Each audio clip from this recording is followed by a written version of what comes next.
Okay. Revision of the complete chapter of directors, appointment and qualification of directors, containing section number 149 to 172. So we have a lot of sections along with the relevant rules, and we are going to revise the same now. Let's begin. First thing is, what do you mean by directors?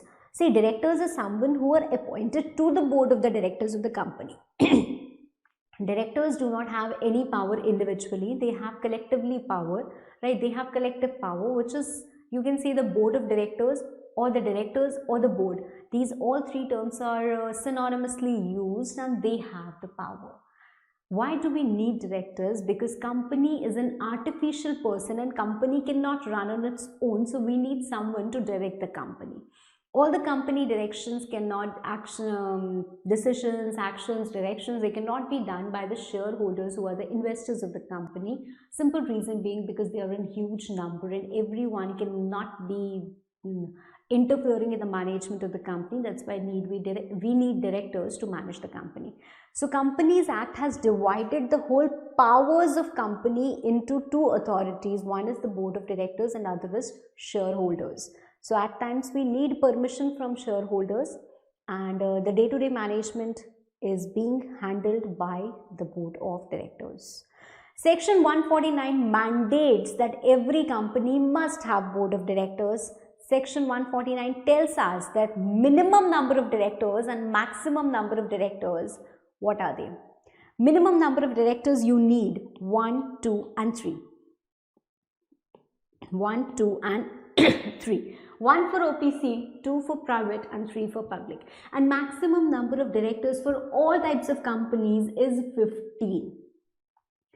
This 15 can be increased. That means a company may have even 20 directors provided it passes a special resolution in this regard. So by passing SR, the maximum number of directors can be increased by any company, right?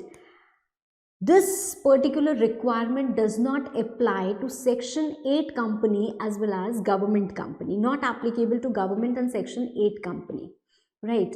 That means if a Section 8 company wants to have 20 directors, it can have without even passing special resolution, So minimum 1, 2 and 3, maximum 15, which can be increased. Now, that was the first proviso. This was the first proviso. It can be increased by passing SR. Second proviso to section 149(1). So we are talking about one subsection and its second proviso, which is very important. That's why you must learn this second proviso to section 149(1). Now, what does it mean and what does it talk about? It talks about woman director. Every company needs a woman director, ma'am? No. If it is a private company, there are 2 directors just, out of which one should be woman. This will be harsh on the directors, harsh on the companies. So this is not the requirement which has been imposed by the Act. What has been imposed is that certain set of companies need at least one woman director. You are such a huge company, you have so many board of directors, out of which at least one director can be a woman director.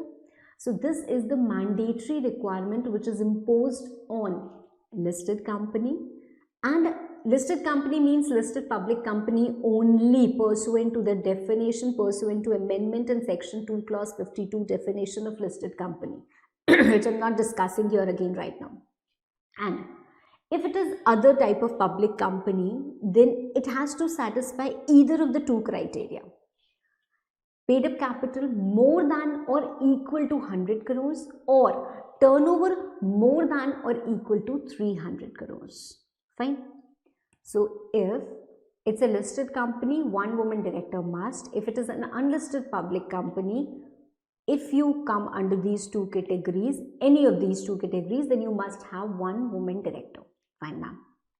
Now, if it is a new company, newly incorporated company, and it's paid up capital, the turnover will not be, you will not be able to get to know turnover within 6 months of incorporation undoubtedly, but yes, the paid up capital and the listed criteria it may meet. So the whole intention is that the company pre-hand knows that I have this requirement of woman director, and so it has to appoint woman director within 6 months of incorporation.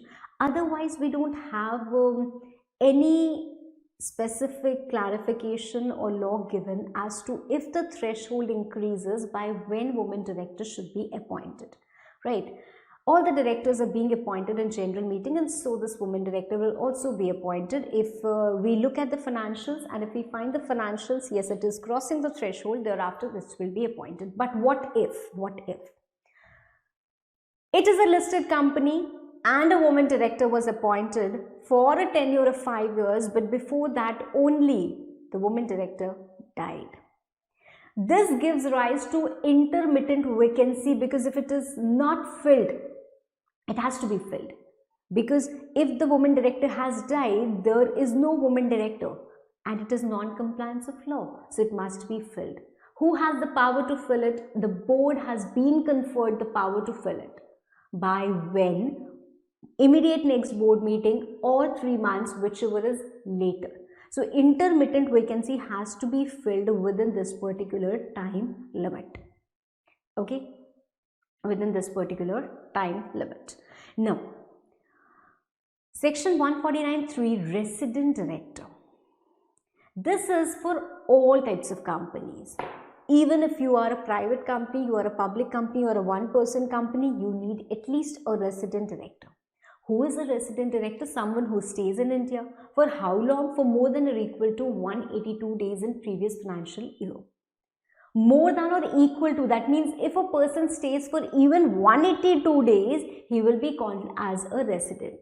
He will be called as a resident. So a director who is also a resident of India is known as resident director, and every company must have at least one resident director. Fine. Every company must have at least one resident director. Now, basically, if you try to recall, there are two types of directors. One are executive directors and one are non-executive directors. Executive directors who are in the whole time employment of the company, non-executive directors who are not in the employment of the company, that is independent director or part-time director. And executive directors, we have example managing director, whole-time director, right? Ma'am, women director have to be appointed as executive or non-executive. It can be appointed either ways. It's not a requirement that they have to be appointed as executive only. No, even if an independent director on the board of a company is a woman, it is sufficient compliance for second proviso of section 149(1). Okay. Likewise, ma'am, the resident director, has it to be executive only? No. Again, no such requirement has been given. So it can be executive, it can be non-executive, that does not matter. But every company must have at least one resident director. Okay, I hope that is clear. Fine, ma'am. So we know the requirement of directors. Now, how do we appoint directors? See, section 149 is not over yet. It has a huge part of independent director, which we will do a little later. Why? Because I teach you in that manner only in the regular class as well, right? So we will revise it also in the same manner. Now we are talking about the appointment of directors. How the directors are going to be appointed. See, the directors are to be appointed by members, by shareholders in general meeting. That is what section 152 tells us, right?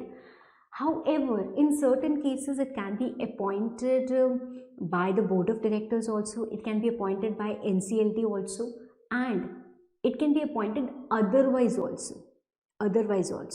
So we will discuss how can we appoint the directors. Section 152 gives us three things. How first directors are going to be appointed, the requirements of being a director, and the rotation of directors. So it has three concepts involved in it. Fine, ma'am.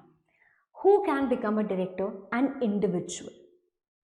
A company cannot become a director. An individual who is holding in, who is not disqualified, who has given his consent, right? And who has furnished MBP1, right? So such a person can be appointed as the director of the company. Fine. Supposedly I fulfill all this criteria. What are the methods? How can I be appointed as a director in the company? The appointment of first directors is given in section 152.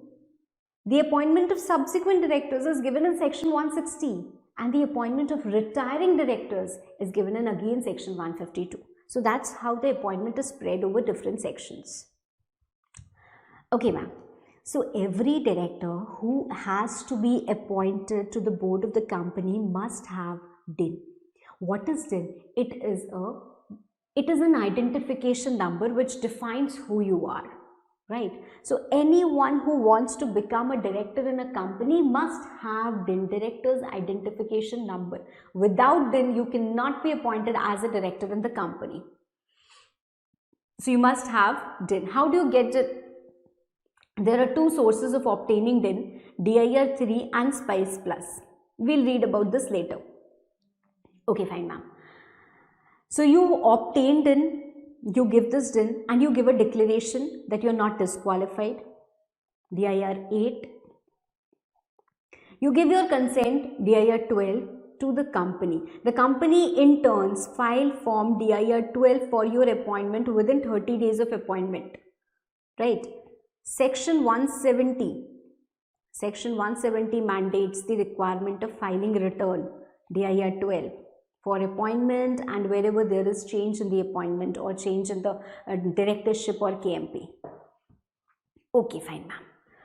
So anyone who is an individual, anyone who has DIN, anyone who is not disqualified, anyone who gives the consent can be appointed as the director in general meeting by the shareholders unless otherwise provided in the act. So something else can also be provided in the act. In that case, that will apply, but otherwise this is going to be the appointment. However, for the first directors, we cannot wait till general meeting because we are in a hurry. We need directors immediately when the incorporation happens, right? Because we cannot, for one day also, who will manage the company? To call general meeting, who will call the general meeting? So we need directors as and when the incorporation takes place, and that's why the first directors of the company, the appointment cannot be deferred. We need immediate appointment of the same. So what is given? According to section number 152, the names should be mentioned in the articles of association. So the articles of association are going to clearly specify that these will be the first directors of the company.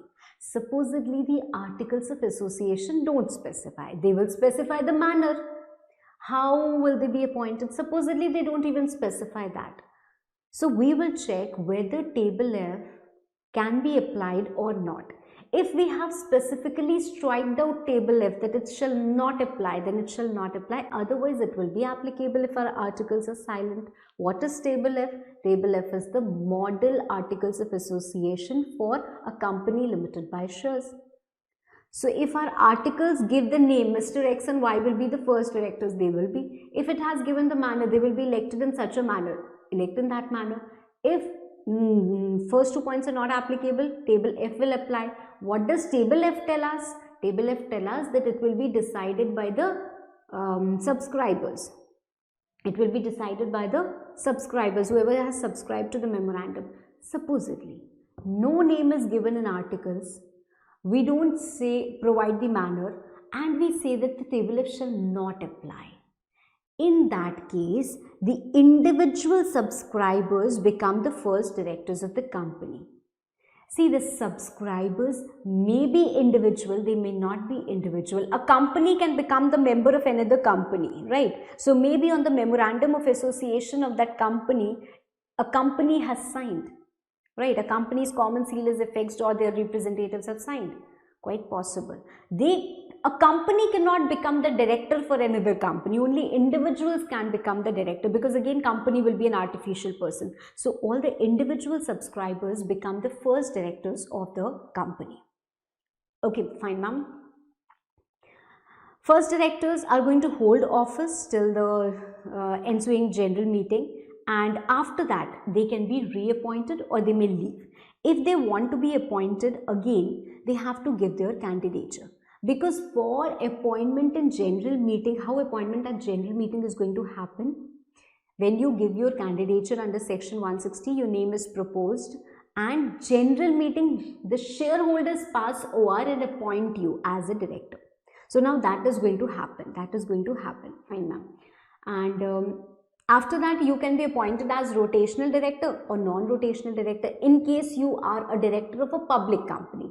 If you are a director of a private company, you can be permanent directors also, that's not a problem. But if we are talking about the directorship of public companies, then you can be appointed either as rotational director or as non-rotational director. Fine, ma'am. Now, before I move to this particular part, DIR 2, that is the consent part, it is not required in case of not-for-profit organizations, that is not-for-profit companies, as well as for government companies. So they have this exemption from filing DIR 2. Okay. Now, if we are talking about a public company, from the total number of directors, minus your independent directors. Supposedly, a company has total 14 directors and 5 are independent directors, 9 are left. Out of this 9, 2/3 of 9, that is equal to 6, will be rotational directors, and out of the 6, 1/3, that is equal to 2, will be retiring. Will retire at every annual general meeting, right? So whatever is your total number of directors in a public company, its 2/3 have to be, at least its 2/3 have to be rotational director, whose office is going to be determined by rotation, right? Out of this 2/3, 1/3 is going to retire at every annual general meeting, right? So here in this case, as on our example, 2 directors will retire at every annual general meeting. How they will retire? The person who has been in the office for the longest will retire first. Supposedly 2 people have been appointed on the same day, they will mutually decide who is going to retire in this general meeting. If they cannot decide, then some lots will be drawn, and they will decide. Okay, they will decide. Fine. Supposedly, they have to retire at general meeting. That means they will go. They can come back also, but the chances are they will go also, right? So they can go, they can come back. Supposedly the directors did not call general meeting. Can they continue? They cannot. If AGM is not held, they will have to vacate the office on the last day AGM ought to have been held. If AGM is held, then the 2 directors, that is 1/3 of the rotational directors, will retire. They can be reappointed, or in their place someone else can be appointed, or the company may resolve that they don't want to fill the vacancy. Either of the three will happen. Supposedly none of the resolution is passed, then the AGM will be adjourned. It will not be conclusion of AGM, AGM will be adjourned. When AGM is adjourned and the vacancy is not even filled at the adjourned AGM, it amounts to automatic reappointment of the retiring director. That means he will be automatically reappointed. But there are certain cases of exception where he will not be treated as reappointed. Supposedly Mr. X is retiring and Mr. X has clearly said that I don't want to be reappointed. So he has expressed his unwillingness in writing that he doesn't want to be reappointed. We cannot reappoint him. Supposedly he is disqualified. He has become of unsound mind. How can we appoint him? Specifically in the act is written that we need OR or SR for his appointment. We cannot appoint him. There is contravention of section 162. When Mr. X was appointed, his appointment was only void. That means he was appointed through a single resolution, wherein appointment was needed by a separate resolution. 2 appointments were made by a single resolution. So it amounted to contravention of section 162. Now since your appointment itself was void, you cannot be reappointed. And we tried for your reappointment. So we proposed a resolution in front of the members to reappoint you, but this resolution was lost. That means our members do not want you to be reappointed. So no automatic reappointment will apply to you. Okay, fine ma'am. Now there is one more point over here. What does it tell us? See, some public companies may say that no, we want a transparent vision in our company, and we want all our directors to retire at every AGM. So all the directors retire, someone who's good comes back, and the others leave the company. Companies Act tells if you have such strict provisions, way more stricter than what law says, great, follow them. So if your articles say that all the directors are going to retire at annual general meeting, so be it, right? But if they don't say it, then this is something that you are going to follow. This is something that you are going to follow, right? So section 152(6) tells us about rotation, and section 152(7) tells us how the vacancy will be filled pursuant to this retirement of rotational directors. Ma'am, what if they don't follow? If they don't follow these provisions, we have a section 159, which gives us the penalty,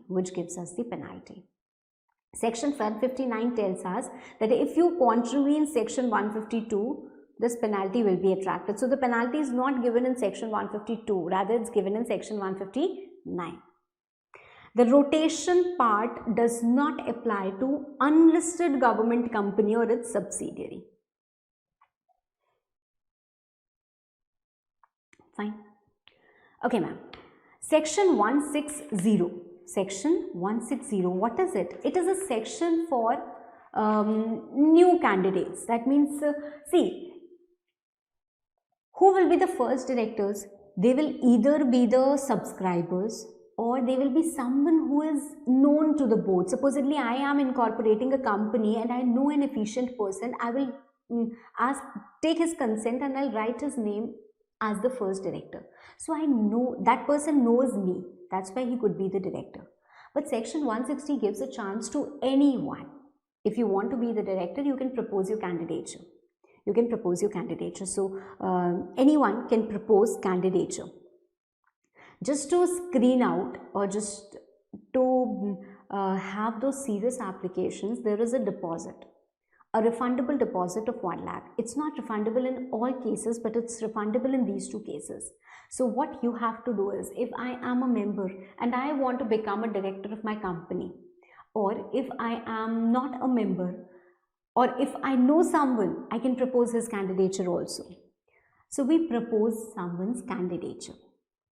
How do we propose candidature? We give it to the company. We say that we want this particular person to be appointed as a director in the upcoming general meeting.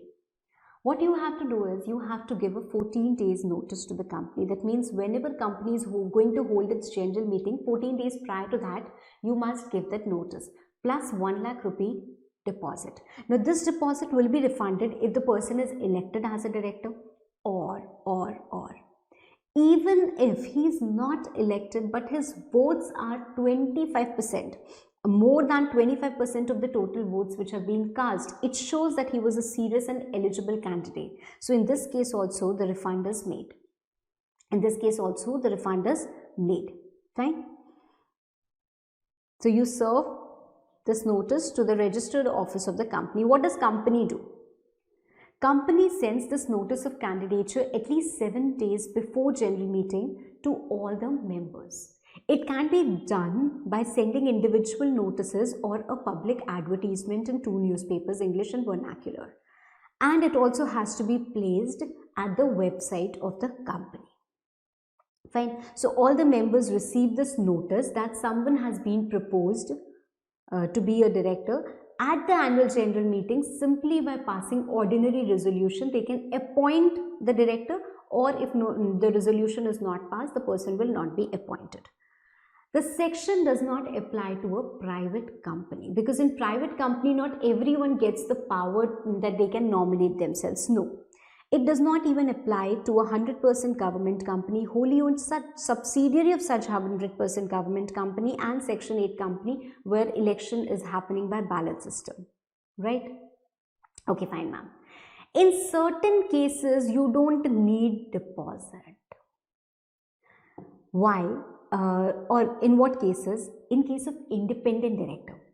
If independent director is proposing his own candidature, independent directors is someone who are anyway highly knowledgeable, highly professional, highly qualified people.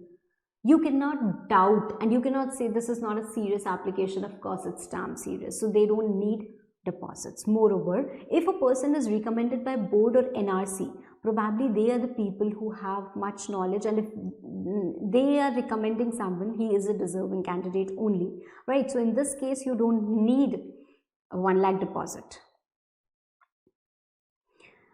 Now supposedly someone who has retired, a person was appointed as a rotational director in a public company and he retires according to section 152(6). Now he wants to be reappointed. The question is, do we need to send the notice and 1 lakh deposit under section 160 for his appointment? The answer is no. Section 160 does not apply for the case of reappointment of retiring director. It clearly says that a person who is not a retiring director in terms of section 152 shall also be eligible to be appointed as the director if he gives a notice plus 1 lakh deposit to the company at the registered office, etc., etc. So that's how the process begins. Fine. Okay, ma'am. Now we know that individuals who are holding DIN and who are not disqualified can be appointed as the director. So the next question comes out is, what is DIN? DIN, Director's Identification Number. How do you obtain DIN? How do you get DIN? DIN can be obtained in two ways. See, the provisions of DIN are covered in section 153 to section 159. 159 is that last penalty part. Any individual who wants to be appointed as a director, you cannot be appointed unless you have DIN. How do you obtain DIN? You can file an application in DIR 3 with these attachments. There is also an option that Spice Plus. Supposedly I am forming a new company and I have never been a director of any company. So what choice I have is in Spice Plus only I can fill my details and it is going to work as an integrated form and will also provide me DIN apart from incorporation of the company. Right, so this is also a method of obtaining DIN. Otherwise, the general form and the regular form that we have for DIN is DIR 3. Now, just like you can obtain PAN as and when you need, you cannot obtain DIN as and when you need. For DIN, what is required is that you must be a director of some company. Ma'am, how can we become the director without DIN? You must be proposed to be a director of some company and only then you can obtain for DIN. That means government needs to know that where do you want to be appointed as a director, and then only they will give you DIN. Why? Because in attachments there is a need for board resolution. So the company which is proposing you to be appointed as a director will give a resolution and then only you can submit this application. Once your application is submitted, central government examines your application. Central government examines your application. Just a second. Central government, if they find that your application is not defective, then what are they going to do? They are going to allot you the DIN.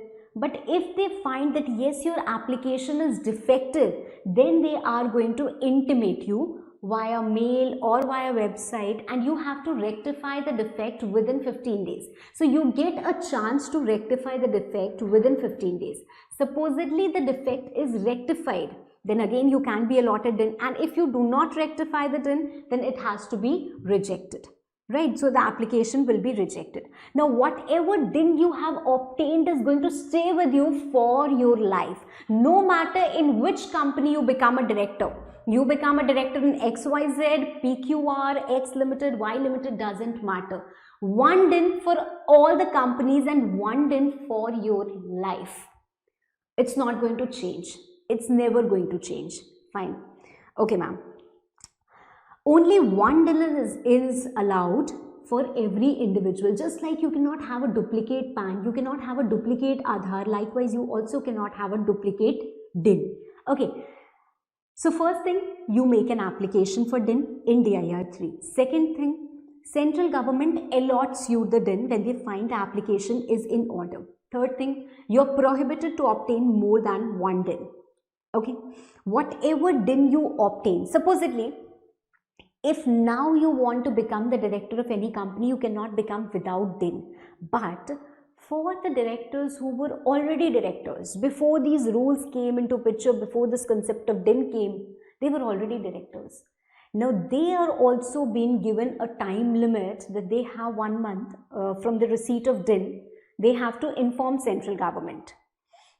Okay, they have to inform the companies, and the company in turn will inform the ROC. So existing director has to intimate DIN to the company and the company to ROC. That is section 156 and 157. Okay, fine, this is clear. Now any director, if you have DIN, wherever you are quoting that you are the director of ABC Limited or whatever like that, you must state your DIN. Your name is not sufficient. To identify you, we need that DIN. Just like we quote membership number wherever we are doing that, right? CS membership number, CMA membership number, CA membership number, we quote that, right? That is important. So likewise, directors also have to quote their DIN. Okay, fine ma'am.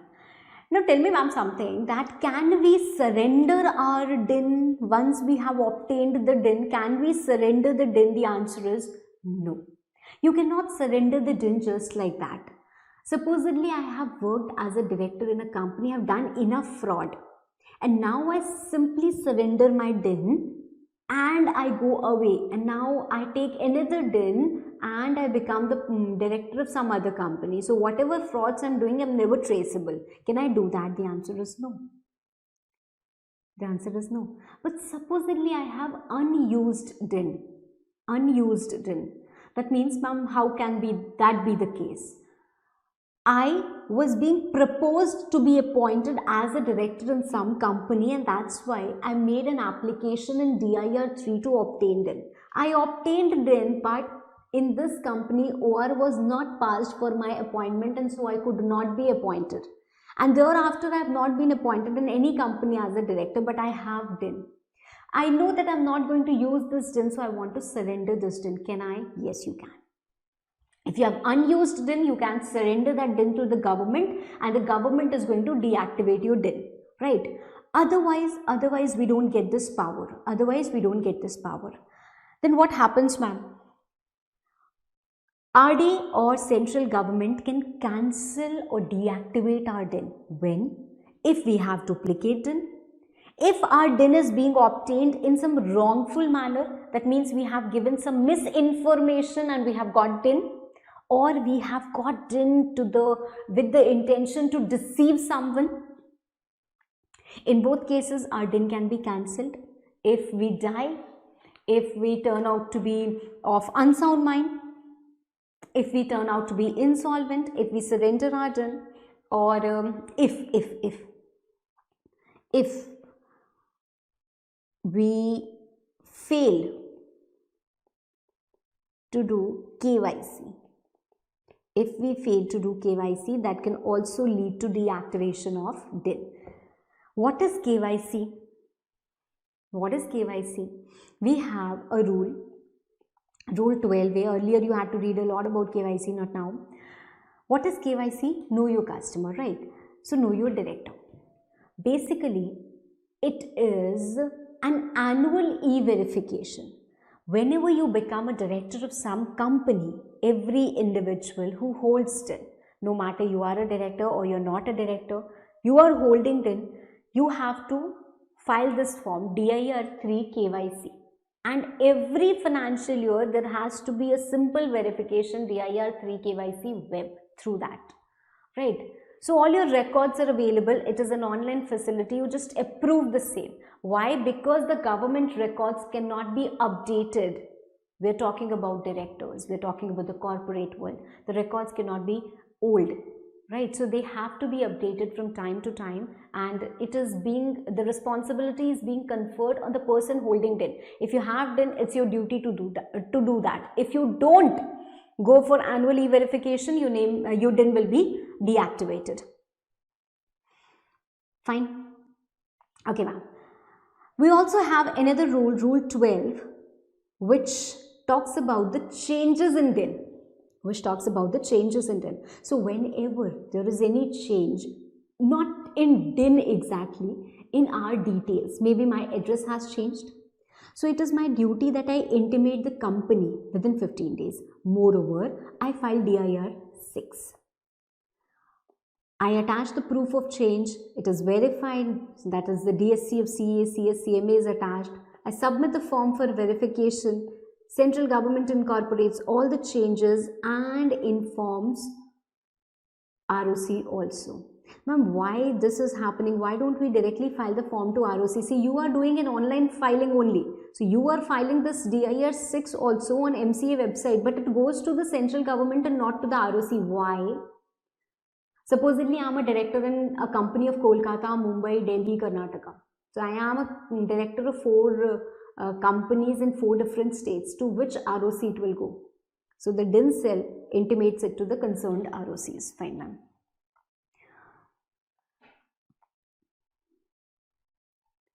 Number of directorships. What do you mean by this? Supposedly, I am an eligible person, I have DIN, and I want to become a director in 50 companies. Can I? Why not? 50 companies. If you have that caliber, why not? Well, this is not like eating a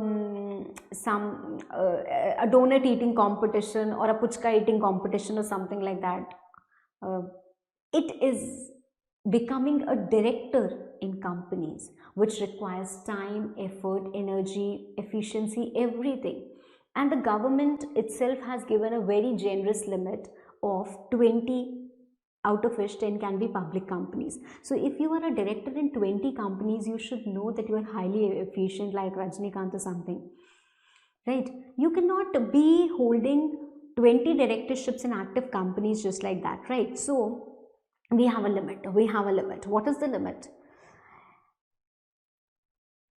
Maximum number of directorships in all companies, 20. So I can be a director in maximum 20 companies. But this does not include Section 8 or dormant company, but includes alternate directorship, out of which maximum 10 public company directorships I can hold, right? So if I am a director in 20 companies, and I have 9 public companies and 11 private companies, this is something which is allowed.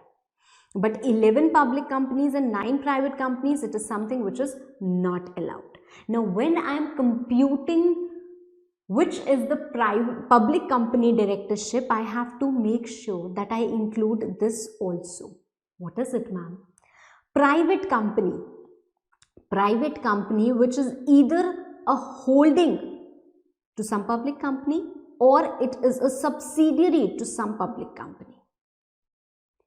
This is going to be treated as public company. For the purpose of, for the section 165, for computing this limit. Okay. Now, supposedly before commencement, there was a person who was a director in 50 companies and there was nothing rule like this. There was no provision like this. When this provision came into picture, he has been given a time period of 1 year, that you choose in which companies you want to stay as a director, and the rest of the companies you have to leave. So you resign in the rest of the companies and you intimate your choices to ROC. Okay, fine, ma'am. But after commencement of act, this is going to be the maximum number of directorships. Now, some companies, they do it that if you want to be the director of my company, you cannot hold more than 10 directorships. Ma'am, can the companies do so? Yes. By passing SR, you can have strict provisions in this regard.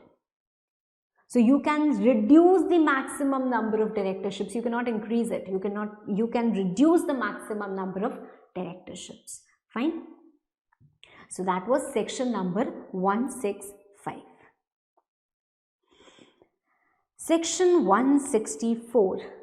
This talks about the disqualification.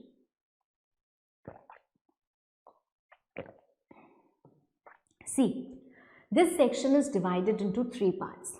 Part number 1, that is section 164.1, which talks about 9 grounds of disqualification. If any of the ground of disqualification is attracted to the person, he is disqualified to be appointed in any company as a director. Okay, ma'am. And supposedly, after his appointment, some ground of disqualification is attracted to him, then he has to vacate office according to section 167 of the Act. So we have two different sections. One is for disqualification and other is for vacation, but they go hand in hand undoubtedly. Okay, fine, ma'am. Section 164.2 also talks about 2 grounds of disqualification, but these disqualifications are attracted to the individual because the company in which they are holding directorship has done some default. These disqualifications are attracted to an individual. These disqualifications are attracted to a director. If you are not a director of any company, there is no point of this particular subsection. And section 164.3 talks about additional grounds of disqualification. That is, a private company has been given the power that you can provide additional grounds of disqualification also. Okay, ma'am. Let's read them one by one. First of all, the 9 grounds of disqualification that have been given in section number 164.1. First is unsound mind. It doesn't matter whether I consider myself of unsound mind or not. It is that I have to be declared by the court. Undischarged insolvent.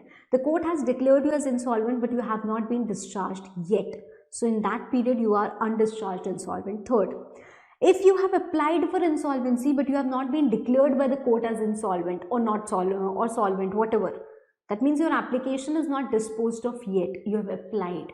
So during that tenure also, disqualification is attracted to you. Next, if you have been convicted by a court, that means you have been found guilty by the court. See, you have done some offense. The offense is moral turpitude or otherwise. You have been found guilty by the court. The court has given you a sentence of imprisonment. The imprisonment is 6 months or more. Imprisonment is 6 months or more. Then you are disqualified for 5 years. Okay. See, if your imprisonment is less than 6 months, you are not disqualified even for a single day. If your imprisonment is 6 months or more, you are disqualified for 5 years. But supposedly the imprisonment is 7 years or more. 7 years or more. Then you are disqualified for life. You can never be appointed as a director in any company. Any company, any time in the future, you cannot be appointed. Fine.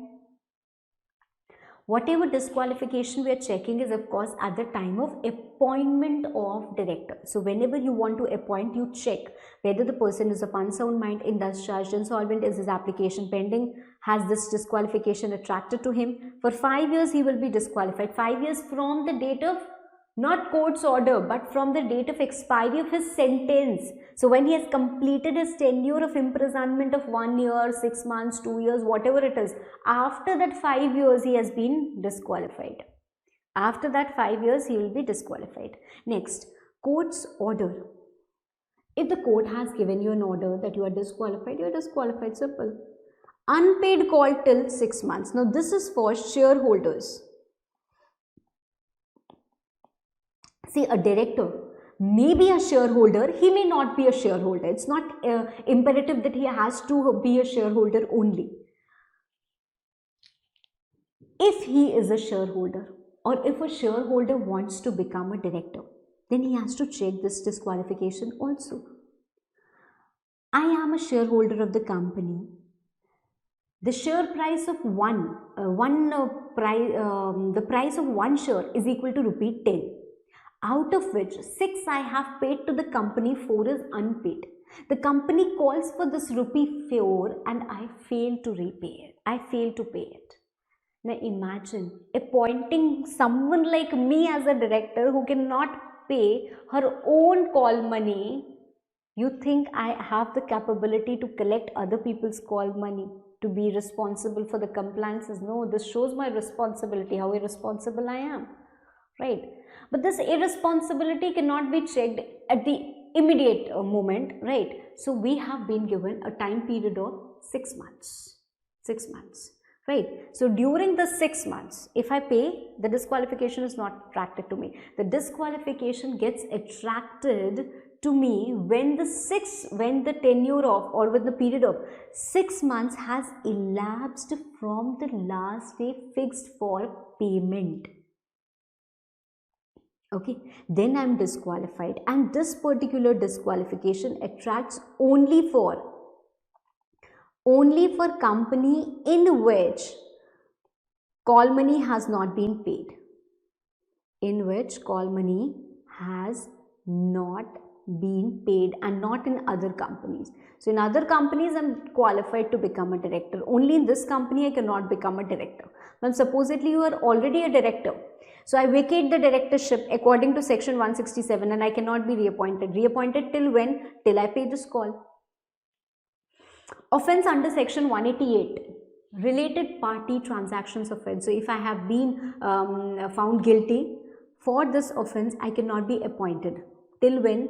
Preceding 5 years. So we check for preceding 5 years. If preceding 5 years this offense is existing, I cannot be appointed. If in preceding 5 years this offense is not existing, I can be appointed. He has not been allotted DIN. Without DIN, you cannot be a director. And if your directorship limit is exceeding 20, you cannot be a director undoubtedly. So on all these 9 grounds, you are disqualified. You cannot be appointed as a director. You cannot be appointed as a director. Fine, ma'am. Then we come to section 164(2). From examination point of view, this is very important, but although it's very small one. Supposedly, I'm a director in some company, and that company fails to file its financial statements or annual return for a continuous period of 3 years. Or it does not pay its deposits, debentures or dividend. They remain unpaid for 1 year or more. Either of the two situations gets attracted, the company becomes a defaulting company. And if I am the director of the defaulting company, I become disqualified. That means if I want to be appointed in some other company, I cannot be appointed. I cannot be appointed. And ma'am, you have to vacate office also from this company? No. This is the catch over here. Not from this company. Not from this company. See, vacation has 8 grounds. If a director is disqualified under any of the ground of section 164(1), he vacates the office. If you are disqualified under section 164(2), then also you vacate the office, but not from the defaulting company. That means if a person is a director in 4 companies, A Limited, B Limited, C Limited, D Limited, and A Limited has not filed its financial statements, the directors of A Limited are disqualified. They cannot be appointed in any other company. And whoever is the director of A Limited is also a director of B, C, D, you have to vacate office, but in A Limited you will continue the office. Right? Because you are responsible for all this. Okay, fine, ma'am. Now, supposedly there is a new director who joins, and before he could actually analyze what's happening in the company, this default gets attracted. And when the default gets attracted, all the directors of the defaulting company, they become disqualified. So Mr. X cannot be appointed in any other company. Oh, very unfair, right? So this disqualification does not apply for 6 months from the date of appointment. So a new director gets the benefit, he gets the time he can rectify the defaults, whatever is going on in the company. So he gets a benefit of 6 months. Okay, fine. Clear? For this, you also have to give a declaration, the IR 8, that I have told you a number of times. Now, vacation. Grounds of vacation, section 167. First two grounds I've already told you. Third is, if the director is absent in all board meetings during 12 months, see, not in the financial year, not in the calendar year, we check for any 12 months, any 12 consecutive months. So, the director skips the first board meeting, from there we check for a tenure of 12 months. If he does not attend any board meeting, doesn't matter how many board meetings are held during that particular time, if he does not attend any board meeting, he has to vacate the office. He vacates the office, can he come back? Why not? Because this is not a ground of disqualification. So when we want to reappoint him, when we want to appoint him again, we check the grounds of disqualification. We don't check the grounds of vacation. So again, he can start. These two grounds both relate to one section, section 184. What is section 184? It talks about interested contracts. A director may be interested in some contract. If he is interested, he must disclose it pre-hand to the board of the directors. So he has to disclose it. Moreover, if he is interested, he will stay away from that particular contract. He will not participate in that board meeting. He will not vote, etc., etc. So there are two requirements on part of the director that he has to do. So if you fail to disclose your interest, or if you participate in that meeting of interested contract, both are an offence under section 184. And if you contravene these two, you have to vacate office of director. You have to vacate office of director. Okay, ma'am. Next is, if you are disqualified by court. If you are disqualified by court, it is included in this. So you vacate office. If you have done an offence, imprisonment 6 months or more, disqualified, included in this, vacate office. Why given separately? Because in such situation, the vacation of office is postponed till disposal of appeal. See, whenever anyone passes a court order against us, we get a time period. What time period? We get certain time period to file an appeal. This is our right. So if court has said that you have done an offence and you are being sentenced to imprisonment for 1 year, this is my fundamental right, I can appeal. And when I appeal, will this disqualification be attracted to me? Do I need to vacate office? What is going to happen? So I have made a beautiful chart for that. Let's discuss this. Order of court. So we have a court order and the court order finds us guilty. I have two choices. I can either file an appeal or I don't file an appeal. If I don't file an appeal, I get a chance to file an appeal within 30 days. If I don't file an appeal, on the 31st day, I vacate. If I file the appeal within 30 days, then I will not vacate office till this appeal is disposed of. See, if the court has declared me as guilty, I am disqualified, I cannot be appointed in any other company, but the directorship that I am holding is going to be delayed if I file the appeal. So I don't have to vacate immediately. I will vacate when the appeal gives its order. Okay, so next court order I receive, I'm not guilty, I don't vacate. And if I am guilty, I again get a chance to file an appeal within 7 days. If I file the appeal within 7 days, if I don't file the appeal within 7 days, I vacate on the expiry of 7th day. But if I file the appeal, again I will not vacate the office till this appeal is disposed of. And after this, I don't have a chance for further appeal. So if I'm guilty, I have to vacate. If I'm not guilty, I'll not vacate. Okay. So that's why these 2 points are given separately. Then, if I am removed in pursuance of the provisions of the Act, Section 169 gives the power to shareholders that they can, by passing ordinary resolution, remove the director. So, if a director is going to be removed, he has to vacate the office undoubtedly.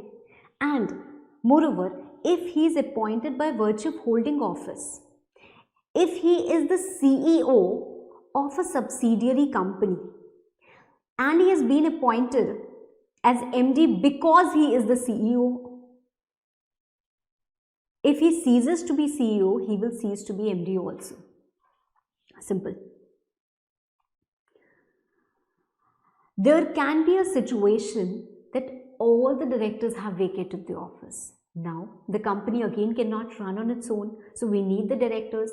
Where will we go? We will go to the promoters. The promoters will appoint the directors. In their absence, we will go to the central government, and central government will appoint the directors. They will hold office till the general meeting, and in general meeting, we will the regular directors can be appointed, or these directors can only be regularized, right? Just like a private company has the power to provide additional grounds of disqualification, it also has the power to provide additional grounds of vacation also. Okay, fine, ma'am. Now, section 161. A very important section, even from examination point of view. It is divided into 4 parts and you have to remember all 4 subsections.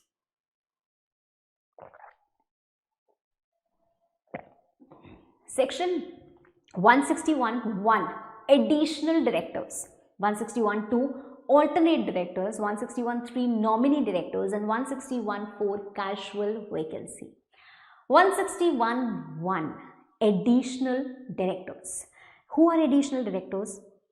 Anyone. See, if you appoint first directors, if you appoint the directors in general meeting, if you appoint additional, alternate, casual vacancy, whatever type of director you appoint, if you appoint nominee director, if it is appointed by NCLT, whatever it be, one thing is must, or the basic requirements are must. Such person must have DIN, such person must give consent, such person must not be disqualified, and these are basic requirements. Okay, so even when you are appointing someone as additional director, you have to ensure these things. General rule given in section 152 is that the directors will be appointed by the shareholders in general meeting. This is an exception to that. So section 161 here, the appointment is not happening by the shareholders in general meeting, it's happening by the board of directors, right? So the board of directors are appointing here. For additional director, the board of directors can appoint by passing BR, provided they have an authorization in AOA. If AOA is silent, table F can also authorize. Okay, ma'am.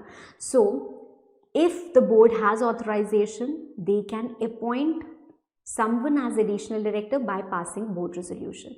Now this additional director is going to hold office till AGM only. Supposedly AGM is not held, last date on which AGM should have been held. Okay.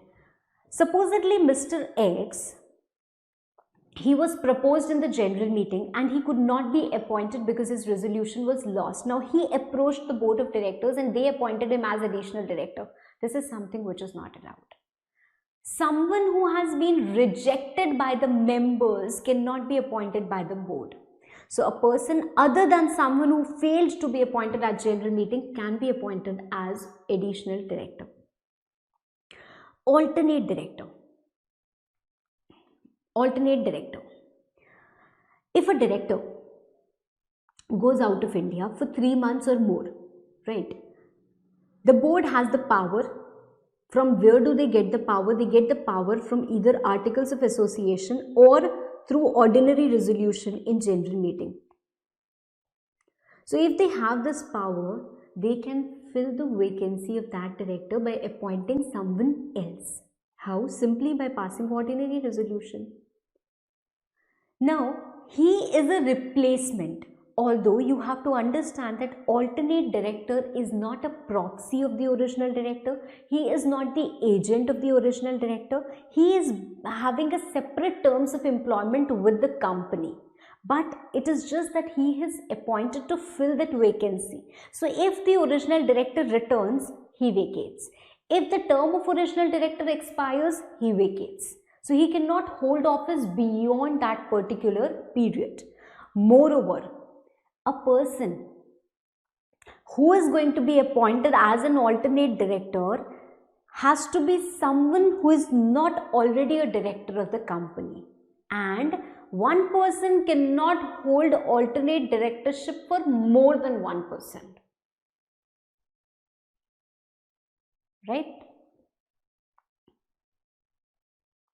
Alternate director is not an agent of the original director. It has its own duties and own liabilities. Okay, ma'am. Section 161(3), nominee director. See, okay, before that, one more point for alternate director. Supposedly, alternate director is a retiring director. He is a rotational director and he has to retire at annual general meeting. So he retires. At annual general meeting, there was no ordinary resolution which was passed for his reappointment or appointing someone else or resolving not to fill the vacancy. So AGM was adjourned. At adjourned AGM also none such resolution was passed. So it leads to automatic reappointment of retiring director. Now this retiring director is out of India and we have in its place an alternate director. So who will be reappointed, alternate director or original director out of India? Original director out of India. So the reappointment is not, automatic reappointment does not happen for alternate director. It happens for original director. Okay, ma'am. Now, nominee director.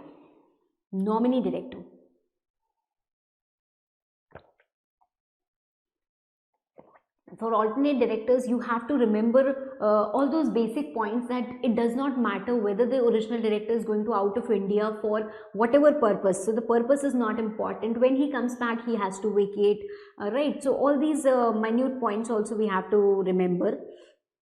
And now fine, nominee director. Nominee director, section 161(3). See, the board,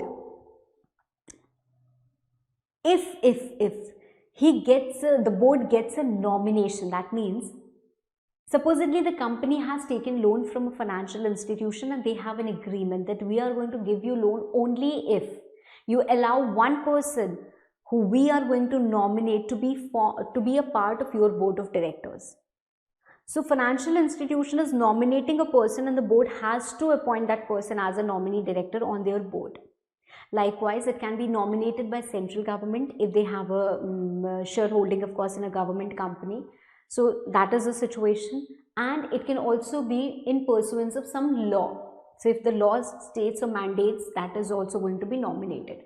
So whenever financial institution or other institution or government, they nominate a person by virtue of their shareholding, by virtue of law or by virtue of an agreement, the board, by passing board resolution, appoints such person as a nominee director subject to articles. Clear? Fine, ma'am. Then we have casual vacancy. Casual vacancy is not like intermittent vacancy. The director who has been appointed by the shareholders in general meeting, it is for the director appointed in general meeting and not for the director appointed by board or any other manner. It is for the director appointed in general meeting only. Supposedly his office ends otherwise than in normal course. He was appointed for a tenure of 5 years, but before 5 years only, after the expiry of 2 years, he dies. This is a casual vacancy. This is not intermittent vacancy. Why? Because in intermittent vacancy, it is imperative. It must be filled. Otherwise, it will lead to non-compliance of law. Here, a director has died. It is not non-compliance of law, right? So, it may be filled by the board. It may not be filled by the board. Okay. So, this is known as casual vacancy. If board has power through articles, it can fill this vacancy. How? By passing a resolution at board meeting. Now, it is a casual vacancy. For 2 years he worked and for remaining 3 years he could not work. So his vacancy is for 3 years only. This is casual vacancy. So whoever fills this position is going to hold office only up to the date which director in whose place he is appointed would have held had he not vacated. That means this particular date. So anyone who is filling the vacancy, casual vacancy, is not going to hold office beyond this tenure, beyond this date. Beyond this date, he cannot hold office. He cannot hold office beyond this particular date. Is that okay? Is that fine? Okay. Now, there is one more requirement in case of casual vacancy, because he is going to hold office for a very long tenure. Say for 3 years, 4 years, 5 years, it could be anything, right? For the remaining tenure, it also needs approval from members. So although board has the power to appoint anyone wherever casual vacancy arises just by passing board resolution, they have to seek subsequent approval from the members also by passing OR in whichever next general meeting comes. Okay? Clear? Fine, ma'am. Now, section 162. Appointment of directors to be voted individually. This section applies not to a private company. It does not apply to a private company. What does this section tells us? It tells us that appointment of a director, 2 or more directors, appointment of 2 directors or more directors cannot happen by a single resolution. I cannot say that I propose to appoint or resolve that Mr. X and Y be hereby appointed. The members are being deprived of the freedom of choice over here, because either they have to appoint X and Y both, or they have to reject X and Y both, which is not allowed. So for every appointment of director, we must have a separate resolution. Appoint X, yes, no. Appoint Y, yes, no. Appoint X and Y, yes, no. Doesn't work. So separate resolution is something which is allowed for appointment of 2 or more directors. However, single resolution may also work when ma'am, when can it work? When a prior resolution is passed. That means before this single resolution, another resolution is passed which tells us, resolve that appointment of X and Y is going to take place by single resolution, whether you approve or you disapprove. So you are taking prior permission from the members for proposing single resolution, and when you obtain this prior permission, it's not going to be OR, it's not going to be SR, it's going to be a resolution with no vote against it. That means there shouldn't be any objection raised to the passing of single resolution. Before single resolution, there has to be another resolution which has to be passed. Okay, fine, ma'am. Supposedly you did not meet these conditions, you did not meet this requirement, and without meeting these requirements, single resolution was passed. Without taking this permission, single resolution was passed. Then all the appointments will be void. And this section 152(7) deemed reappointment shall not apply. We discussed this as an exception. When the retiring director automatically reappoints in adjourned AGM, there is an exception. This is an exception. I told you before only that section 162 does not apply to a private company. It does not apply to a 100% government company and wholly owned subsidiary of such 100% government company. Wholly owned subsidiary of such 100% government company. Okay, ma'am. Section 163. Proportional representation. What is proportional representation? See, if there is being given the power in article, some companies may choose to appoint their directors by proportional representation. Normally what happens, a person is proposed, OR is passed, If we get simple majority, he is appointed as a director. But in PR, we have a special voting method. This is by majority, simple majority. The minority shareholders might have to say that we cannot propose someone, our proportion is not being represented, etc., etc. So we have differential voting methods. What are the three voting methods which are recognized by this section? Single transferable vote, cumulative voting, or otherwise. So you have to remember these three names. The procedures are explained in the regular classes. Now, if your articles permit you, the company may resolve to appoint the directors by proportional representation, right? If you choose PR, then at least 2/3 of your directors are going to be appointed by PR, which cannot be removed by using section 169. Okay, this is an overriding section. So if you choose PR, all other things get stagnant. No rotation, nothing. Okay. The appointment is like the elections. It happens for 5 years, again election will happen. So likewise, here the appointment is happening for 3 years, again after 3 years, again PR. Again after 3 years, again PR. Right? The same people can be appointed, that's not a problem. Okay? Now, this section is again not applicable to 100% government company or wholly owned subsidiary of such government company. The directors who are appointed by using this particular section of proportional representation cannot be removed using section 169. They cannot be removed using section 169. Clear? Okay. Next we have section 168, the resignation of directors, a very simple section. Before we go on to resignation, let me discuss with you, what do the directors do? What are their duties? The directors have to act in accordance with the Companies Act. They have to act in accordance with the articles of the company. They must act in good faith. They should not be negligent towards the company. They should have due diligence. Their interest and the company's interest should be common. They should not ever have a conflict of interest.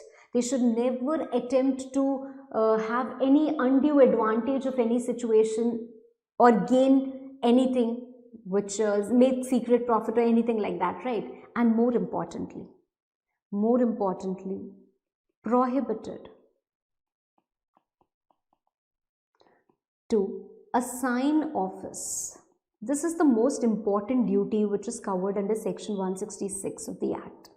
Prohibited to assign office. You cannot transfer your office of directorship to anyone else. If you do, or if you do not follow or diligently perform any of the duties of the director, then you can be attracted to a fine starting from 1 lakh to 5 lakh. Right? So all the duties of the directors must be efficiently discharged by the directors who are appointed to the board of the company.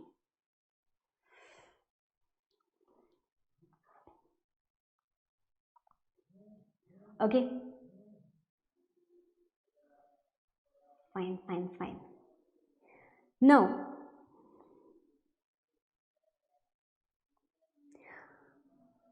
resignation by director. Director may resign.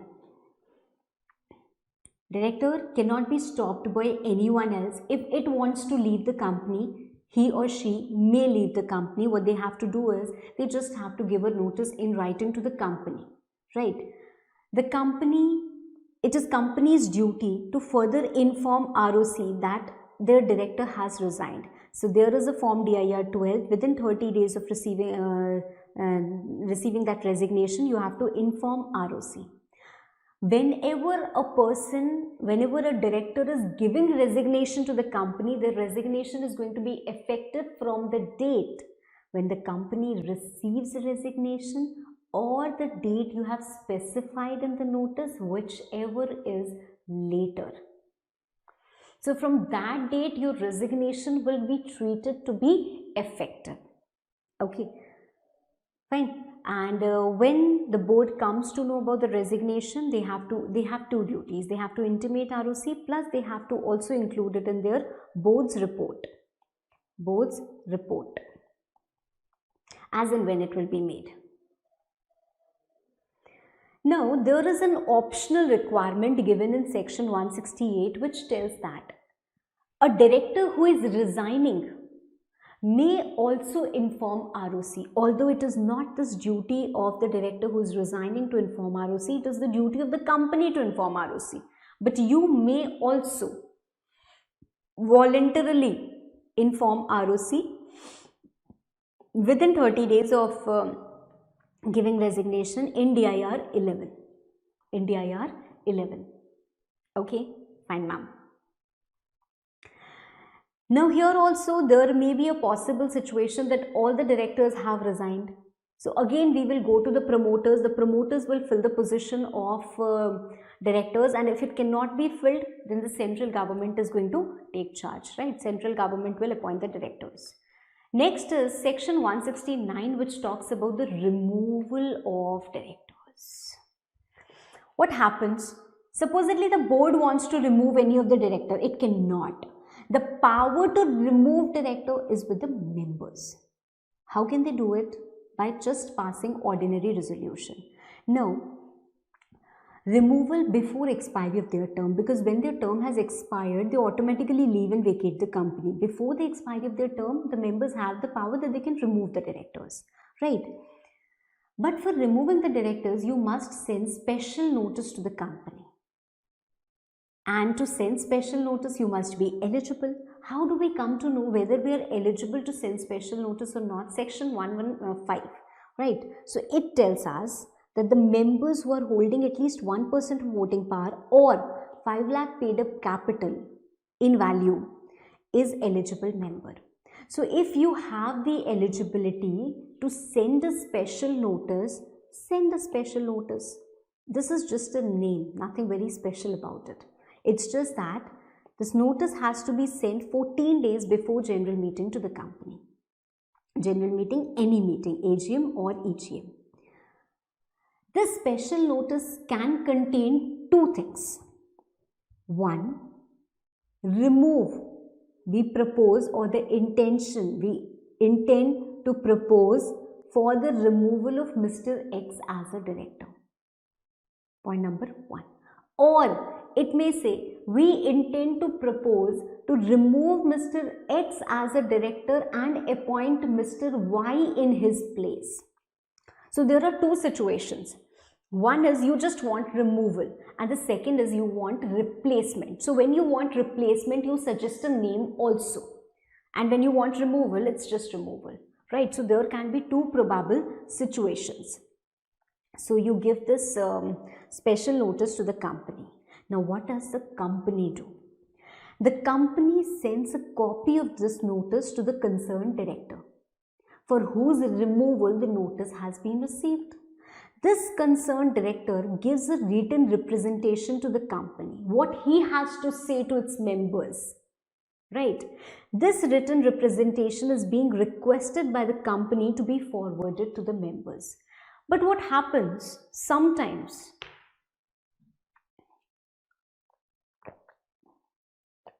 The directors, the concerned director tries to misuse this power. He has been given an opportunity that he can convey his message to the members.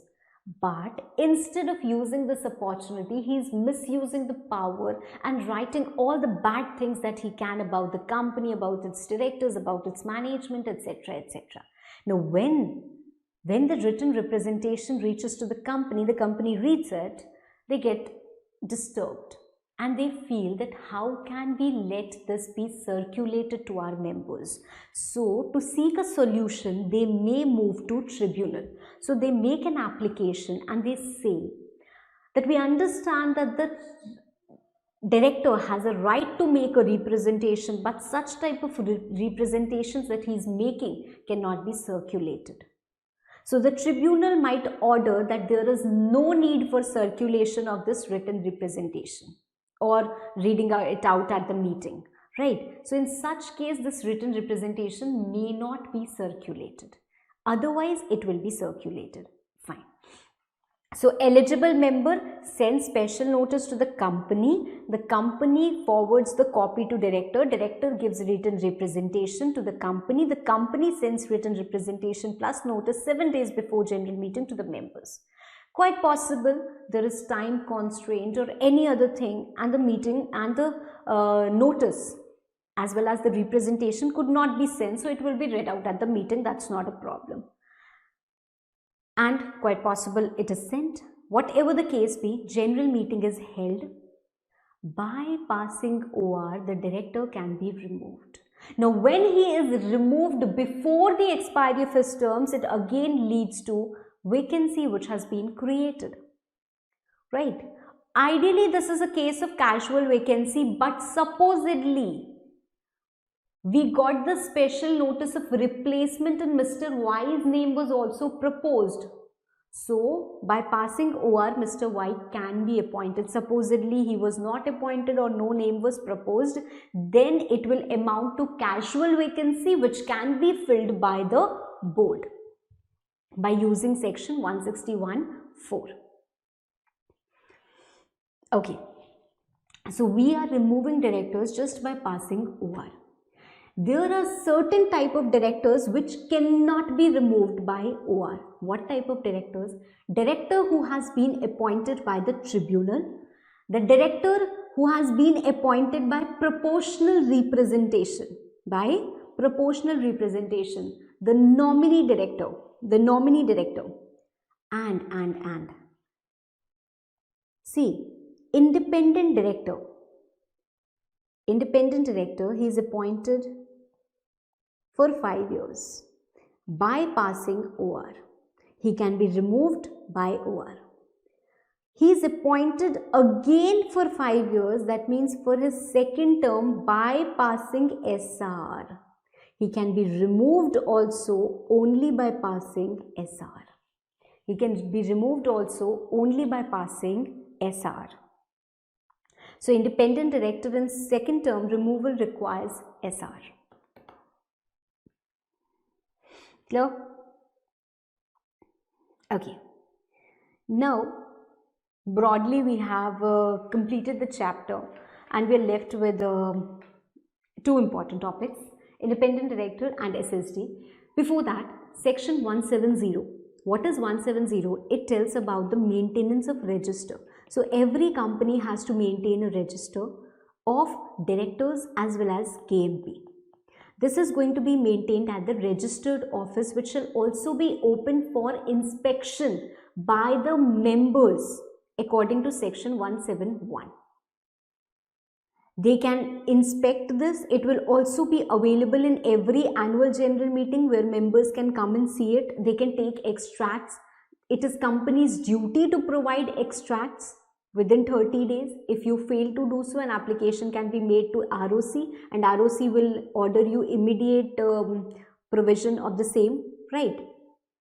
So that is something. Section 171 talks about inspection. Section 170 talks about maintenance of register. Apart from maintenance of register, section 170 also talks about DIR 12. That whenever you appoint a director or whenever there is a change in director or KMP, file DIR 12 within 30 days. Section 170 as well as 171, they both are not applicable to government companies. Section 172, this talks about punishment. So if the punishment, if you contravene section 149 to 171 and there is no specific punishment provided in that particular section, example, non-maintenance of register, non-appointment of woman director, all this is, no specific punishment is given in that respective section. So you follow the punishment of leftover section, that is section 172, which states that minimum penalty 50,000, 500 per day continuing default, and maximum penalty 3 lakh and 1 lakh. 3 lakh for company, 1 lakh for officer in default. Okay, 3 lakh for company and 1 lakh for officer in default. Clear? Now we move to independent directors. Independent directors. Who are independent directors? Someone who is a highly experienced, highly knowledgeable person and who is not connected with the company. So when he comes to the company, he brings high level of expertise, and since he is not connected with the company, he will bring an unbiased opinion. We don't need independent directors in all types of companies. They are needed in certain limited companies. Listed company, if it's listed, we don't need to check any threshold. Listed companies straight away have to have 1/3 of their directors to be independent. If it's not listed, we have to check 3 criteria: 10, 100 and 50. Paid up capital more than equal to 10 crores, turnover more than equal to 100 crores, or loans, debentures, deposits more than not more than equal to more than 50 crores. If either of these 3 criteria is satisfied, then you have to appoint 2 independent directors, at least 2 independent directors. Okay. So every listed company, at least 1/3 independent directors, and unlisted public company, if you meet the threshold, at least 2 independent directors. Whatever independent directors you are appointing have to be subject to the requirement of audit committee, NRC, any other law. That means if audit committee says you need 4 directors, independent directors, and this section says 2, appoint 4. Okay. Supposedly, the company is an unlisted public company and has crossed the turnover of 100 crores. So 150 crores is the turnover. You appoint independent director. Next year, the turnover comes down below 100 crore. Again below 100 crore. Again below 100 crore. So if for constant 3 years you fail to meet that threshold, then there is no requirement for appointment of independent director. There is no requirement for appointment of independent director. Just like the vacancy in the office of women director is filled immediate next board meeting or 3 months, whichever is later, like that here also the intermittent vacancy which is created in the office of independent director has to be filled up immediate next board meeting or 3 months, whichever is later.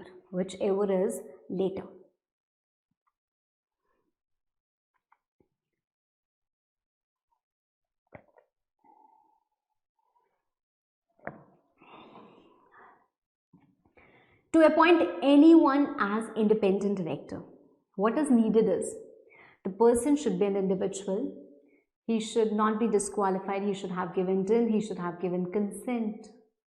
He should meet the criteria of independence given under section 149(6). Apart from all that, and his name should be included in the data bank. What is this? We will read it a little later.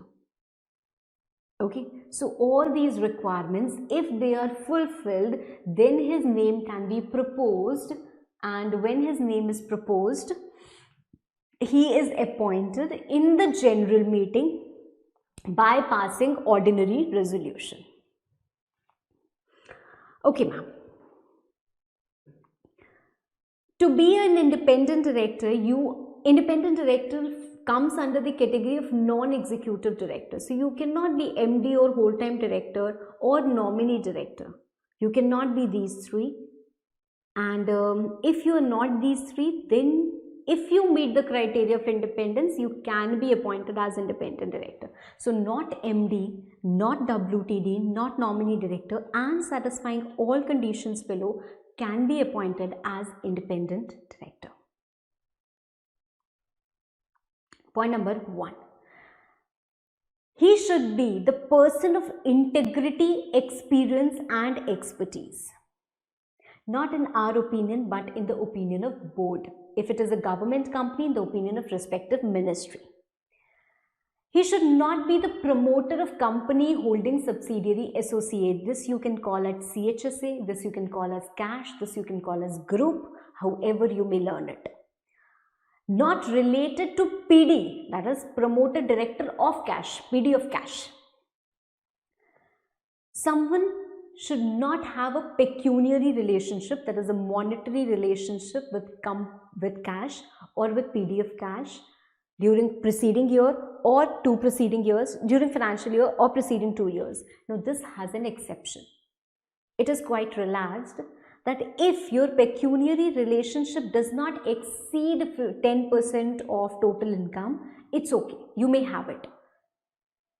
Still you will satisfy the criteria of independence, right? Still you will satisfy the criteria of independence, integrity, experience and expertise, not related to PD of cash and not a promoter, not having a pecuniary relationship. So these are the first 3 clauses, easy ones. Then comes D, which is for the relatives. So your relative should not be holding security in cash, that is CHSA. Your relative should not be holding security in CHSA. There is a limit that if it holds security up to 50 lakh or 2% of paid up capital, it is allowed. Your relative should not be indebted to CHSA or PD of CHSA. If it is indebted in amount of less than equal to 50 lakhs, it is allowed. Your relative should not give guarantee to CHSA or promoter of CHSA or director of H.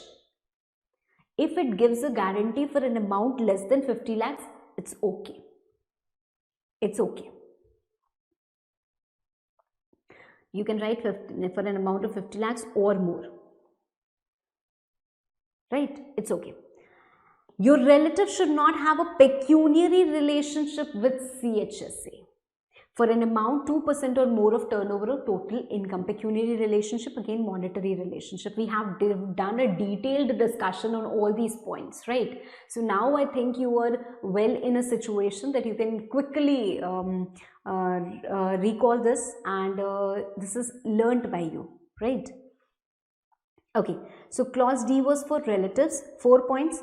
Not holding security, 50 lakh, 2% paid up capital, not indebted in excess of 50 lakhs, not guarantee for 50 lakhs or more, no pecuniary relationship, 2% or more of turnover or total income, right? So these are the 4 points for relative. Now, you or your relative should not have been a KMP or employee in CHSA preceding 3 financial years. However, relative may have been an employee.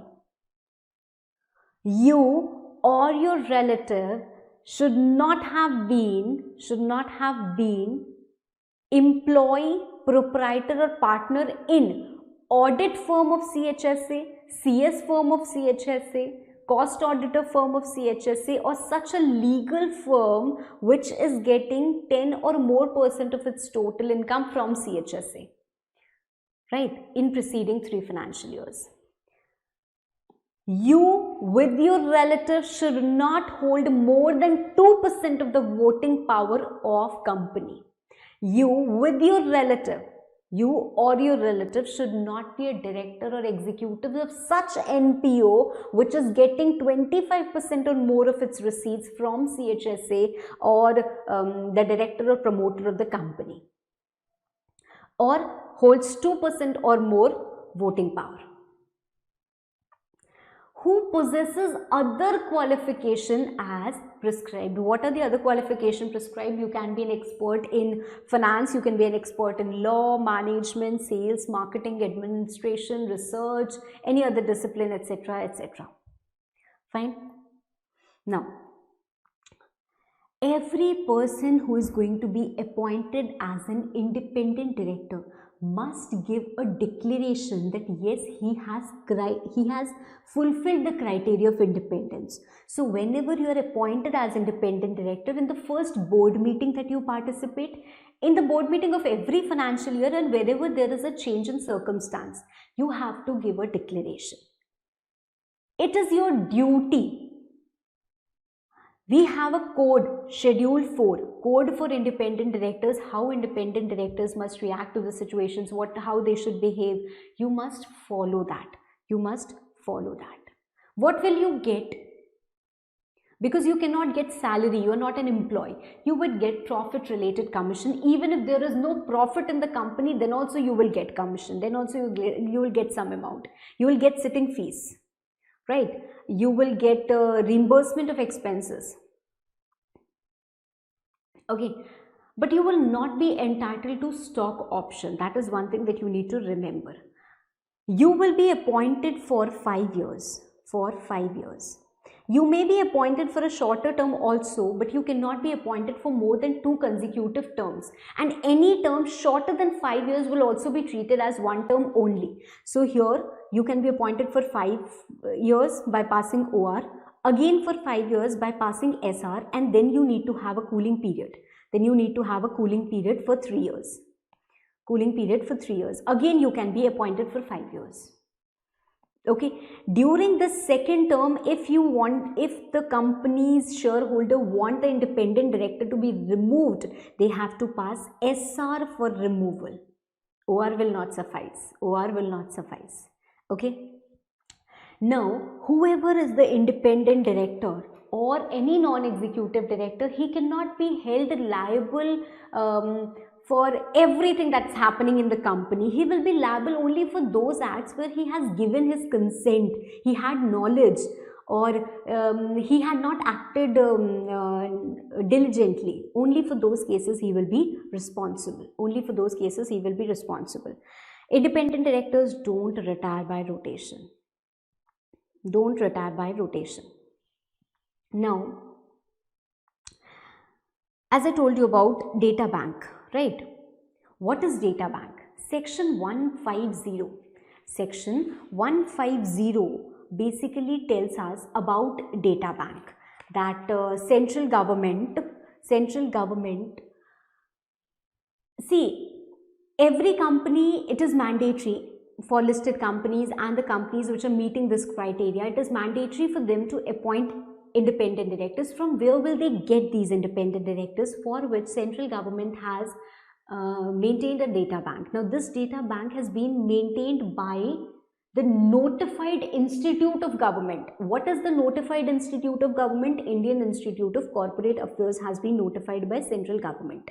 So any company who wants independent director, they can go to that data bank, they can select a person, they have to perform their own due diligence, and if he meets all the criteria of independence of your company, etc., etc., you may appoint such a person as independent director. Fine. Okay, ma'am. Now we have a rule 6. If I want to be the independent director, or I have been the independent director, I have to comply with this rule 6. What does it tell us? What does it tell me? That I cannot be an independent director unless my name is included in the data bank which is maintained by this institute. How do I include my name, ma'am? I have to make an application to the institute along with the relevant fees, and my name will be included. Okay. That means before this rule came into picture, there were many independent directors. They also have to include their name. Yes. They have been given a time period of 13 months within which they can apply to the institute for inclusion of their name along with the fees. The name can be included for 1 year, 5 year, or for lifetime. And after this rule, anyone who wants to be appointed as an independent director, that means some companies proposing you to be appointed as independent director, you must before your appointment include your name in the data bank. And supposedly I'm not being appointed by anyone as independent director yet. I find this as a career opportunity and I want to include my name voluntarily. I don't even have DIN. I'm not a director of anyone. Can I? Yes, you can. So voluntarily also you can apply for your name as an inclusion in the data bank. Now, when you apply for your name as an inclusion in data bank, within 2 years you have to pass a test.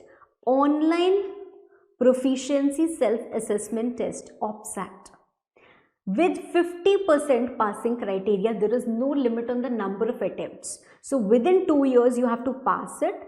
You have n number of times. So within 2 years, you can appear for the test n number of times and you can pass this test. You have to. If you don't pass it, your name will be removed from this particular data bank. If you pass it, great. Supposedly you enrolled your name for 5 years only. The tenure expires. Within 30 days, you can renew it. If you don't renew it, your name will be removed. Fine. Now, what has to be, what else is there in this rule which needs to be remembered is the exemption. What exemption, ma'am? Now, some very proficient people are not required to appear for their test. They will apply to the institute for inclusion of their name, and this step is excluded. They don't have to appear for their test. Who, ma'am? Someone who has 3 years of experience as a director or KMP in listed public company, unlisted public company with paid up capital to 10 crores or more, in any body corporate which is listed either in India or in such a country which is a member of FATF or IOSU. Any body corporate which is incorporated outside India but having paid up capital more than equal to $2 million US. Any other statutory corporation. Or if you have 3 years experience in the pay scale of director or above in the Ministry of Corporate Affairs, Ministry of Heavy Industries, Ministry of Public Enterprises, Ministry of Commerce, etc. Right? Or if you have been in the pay scale of chief manager or above in SEBI, IRDA, RBI, PFRDA, so all these are excluded from appearing for test. Moreover, if you are an advocate in practice, if you are a CA in practice, if you are a CS in practice, if you are a CMA in practice, and you've been practice for 10 years, at least 10 years, then also you are exempted from the test. Okay. Fine. And this is probably the last section that we have to discuss, that we have to revise. We've covered all the sections. SSD, Small Shareholders Director. Who are SSD? SSD. The directors who are elected by the small shareholders. Who are small shareholders? Small shareholders are the shareholders who have less than or equal to 20,000 face value of shares of the company. So they are considered as small shareholders. Now this section applies to listed company and it is discretionary. It's not mandatory. So if a listed company wants, it may suo motu, that means on its own or on receipt of a notice by the eligible small shareholders, it can have one SSD who is elected as who is elected by small shareholders. Who is eligible to send notice? 1,000 small shareholders or 1/10 of small shareholders, whichever is lower. Right.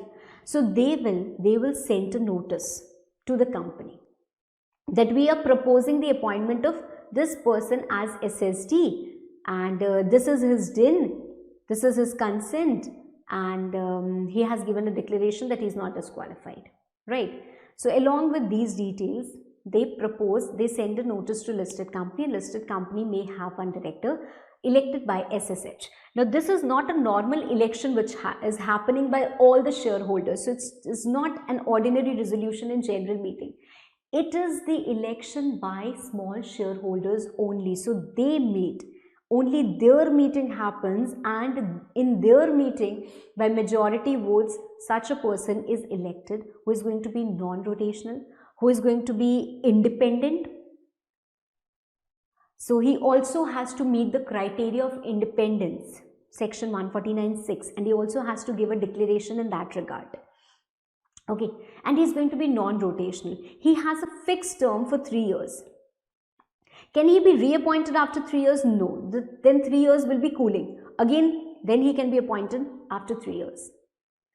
During the schooling period, he cannot be appointed or be associated in the company in any manner. in any manner.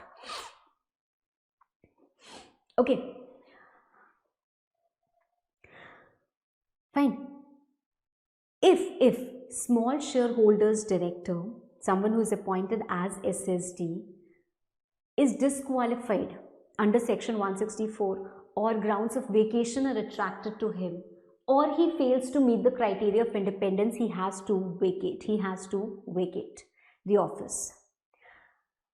One person can be SSD in maximum 2 companies, but the 2 companies should not be competing business, should not be in the competing business, okay, or their business should not be in conflict with each other, okay. And no reappointment allowed, that is something that I've already told you. SSD can be removed under section 169. This is something which is allowed. SSD can be removed under section 169, right? So I think we have revised everything. Okay.